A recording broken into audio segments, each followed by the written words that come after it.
जय गुरुदेव। जय गुरुदेव।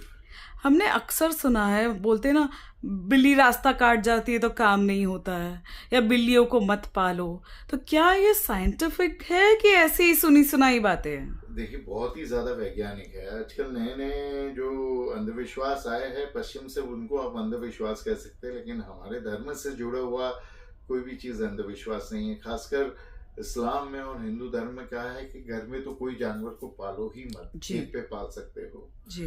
तो ये कुत्ते बिल्ली पालना तो बहुत खतरनाक हो सकता है, खासकर बिल्ली को पालना, क्योंकि आपने एक बैक्टीरिया का नाम सुना होगा, टॉक्सोप्लाज्मा गोंडी। हम्म। ये मेरे मन से मैंने नहीं उपजाऊ किया है, पर ये जो है ये एक प्रकार का बैक्टीरिया है।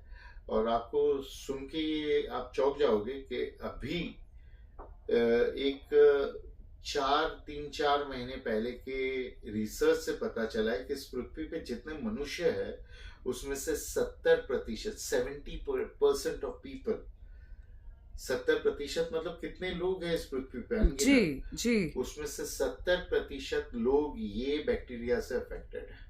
अच्छा। और ये नया पेंडेमिक आने की तैयारी में है, क्योंकि कोविड और उसके वैक्सीन के बाद हमारे सबके इम्यून सिस्टम वीक हो गए, इसलिए ये बैक्टीरिया ने हम पे कब्जा कर लिया है। अभी ये बैक्टीरिया जो है वार्म ब्लडेड एनिमल्स में, अर्थात हमारे जैसे जीवों में, मैमल्स में प्राप्त होता है, मिलता है, खासकर बिल्लियों में। बिल्ली जब पाखाना करती है या बच्चे पैदा करती है, तब उसके शरीर से ये बैक्टीरिया निकलता है। और ये निकलने के बाद जो है खत्म नहीं हो जाता है। जब वो पाखाना करती है तब ऑकिस्ट नाम के अंडे इस बैक्टीरिया के उसमें निकलते हैं। अब ये अंडे और ये बैक्टीरिया 5 साल तक जीवित रहते हैं, पता है आपको। वो मरते नहीं हैं। वहां से वो पाखाना उठा के फेंक भी दो तो उस जगह पे वो बैक्टीरिया पाखाने के पड़े रहते हैं। अब ये मनुष्य को, जानवरों को अफेक्ट करते हैं। अगर सांस के माध्यम से, छूने के माध्यम से या भोजन के माध्यम से अगर ये टी गोंडी नाम का बैक्टीरिया आपके शरीर में चला गया, तो सबसे पहले तो आपको हल्का सा बुखार आएगा। बुखार आने पे आपको पता नहीं चलेगा, दवाई वगैरह लेने पे वो शांत तो हो जाएगा, लेकिन ये अंदर पड़ा रहेगा। लेकिन अगर किसी का इम्यून सिस्टम वीक है, जैसे हम सबका हो गया है पेंडेमिक के बाद, तो हो सकता है कि उस व्यक्ति की जान भी चली जाए, या उसको बड़ी दिमागी तकलीफ या शारीरिक तकलीफ भी आ सकती है।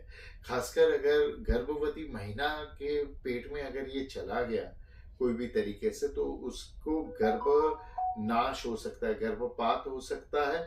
और साथ ही साथ में उसका बच्चा कोई डिफेक्ट के साथ पैदा हो सकता है, या स्पेशल चाइल्ड मंद बुद्धि या बहुत ज़्यादा हाइपर पैदा हो सकता है।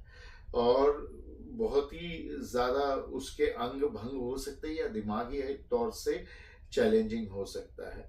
और सबके इम्यून सिस्टम ये बैक्टीरिया वीक कर देता है। हमको फिर दवाई और एंटीबैक्टीरिया लेने की बहुत ज़रूरत पड़ जाती है अगर ये हमको अफेक्ट किया है।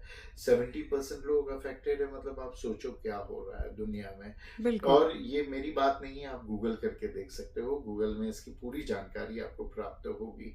ये हमारे इंद्रियों को भी कमज़ोर करता है, आँख नाक कान और मन को भी कमज़ोर कर देता है। ये नया पेंडेमिक आने की तैयारी में है। और जो लोगों को ये अफेक्ट करता है और इम्यून सिस्टम स्ट्रांग है, या वो अपने शरीर का ध्यान कर रहे हैं, योग प्राणायाम के माध्यम से, कपालभाति इत्यादि के माध्यम से, कपालभाति से वो पूरा जल जाता है, मैं आपको कहता हूँ। तो उसमें जो पड़े हुए अंडे हैं, वो मरने के बाद भी 5 साल तक वापस वापस जीवित हो सकते हैं। तो नियमित रूप से अगर आप 5 साल कपालभाति करो ना, तो उसके बाद वो खत्म हो जाएंगे।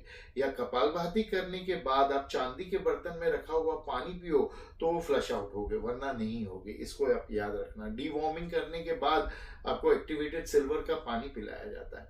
वो एक्टिवेटेड सिल्वर का पानी अपान वायु को एक्टिवेट करके उसको फ्लश आउट करता है। पर जो व्यक्ति के अंदर ये है, वो साइको की तरह काम करने लगता है, सनक हो जाता है, एक धुनकी में रहने लगता है, अपनी धुन में रहने लगता है, गाड़ी तेज चलाता है, लोगों से झगड़े करता है, हाथापाई पे उतर आता है, उसको जान का जोखिम हो जाता है। अगर ये नहीं करेगा, स्वभाव से द्वटपुक है आदमी, तो वो गलत प्रकार के प्रेम प्रकरण में पड़ जाएगा, या गलत व्यक्ति से शादी कर लेगा, या अपनी शादी तोड़ लेगा और अपने आप को बार बार मुसीबत में डालेगा। दुनिया को देखने पे तो ये लगेगा कि ये नाम कमाने के लिए ये सब कर रहा है, लेकिन ये जो है, इस बीमारी बैक्टीरिया की वजह से जो शरीर को तो असर करती है नेगेटिव तरीके से, उससे ज्यादा दिमाग पे असर करती है। तो अगर बिल्ली पालना है तो आप सोच समझ के पालना, ये सब ध्यान रख के पालना। अब बिल्ली को क्यों ये सब असर नहीं होता, क्यों हाइपर नहीं हो जाती? कुत्ते हाइपर होते हैं क्योंकि बिल्ली के शरीर में इस बैक्टीरिया से ज्यादा एंटीबायोटिक मतलब एंटीबैक्टीरिया होता है। ये एंटीबैक्टीरिया हमको ठीक कैसे करता है? नींद दिलाकर, हमको सुलाकर।